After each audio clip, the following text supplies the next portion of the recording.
Hey, Ryan Michael Galloway here with We Don't Need No Stinking Record Company.com, and I'm really excited to be talking to someone today that my guest Chuck Rainey.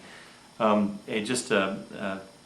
really I don't know if preeminent is the right word, or super established, or legendary. I'm not sure exactly what terms to use, but Chuck has been on so many different recordings over the last 25 years that if you have not been hiding under a rock, you have heard him play. He has been on so many different records as a session player.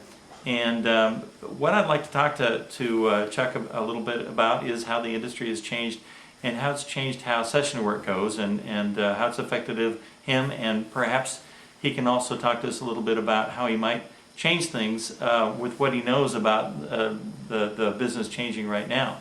So we're going to start out by kind of setting the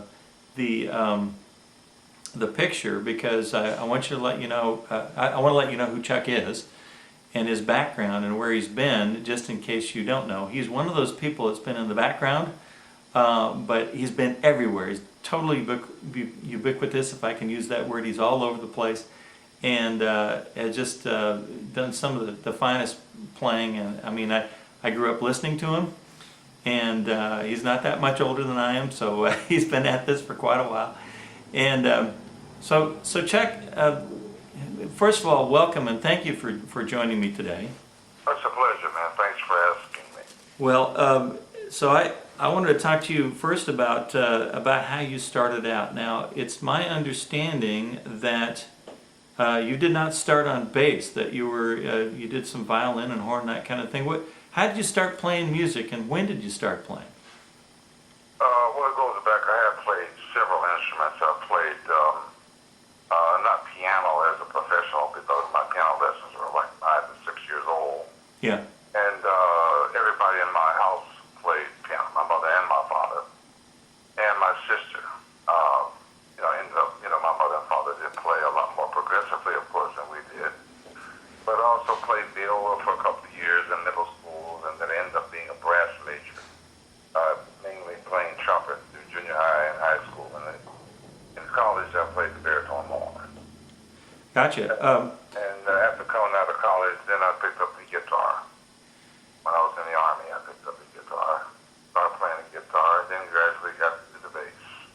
So now it sounds like, though, through all those instruments, through elementary, middle school, high school, that you developed the ability to read a staff pretty early on. I know a lot of people don't read. It sounds like you've been reading since since 5-6 years old. Oh yeah, well that's for sure. Now, of course, once you start being in this profession, mainly a sideman, with recordings and also traveling on the road, reading doesn't become that much of a it's not that necessary, and then all you do is memorize songs. And of course, for sessions you have to read. Sometimes people notate, sometimes they just write chord changes, and sometimes they don't know. Yeah. So but the bass, I think, came more into. And Chuck, if you could speak up, just a tad more for me. Oh, I'm sorry.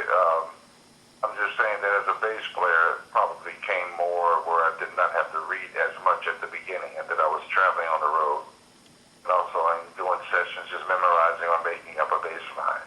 Okay. Of course, notation does come a part of that too. I did have to read music. Interestingly enough, I saw a session I think you were in on with it was an instrumental version of Peg by Steely Dan, and it looked like it was almost a live session in a studio with you and Becker and Fagan and some drummer, keyboarders, and different things like that. You had music in front of you. Working with a group like that, are they writing out every note, or you just are they blocking the chords? It's impossible to write out every note. Yeah. If someone tried to run out every note, it would never get played. Too much. Musicians mainly make up their patterns, and of course a lot of it's very syncopated and just not writable. I mean, you can write it, but no one reads that well.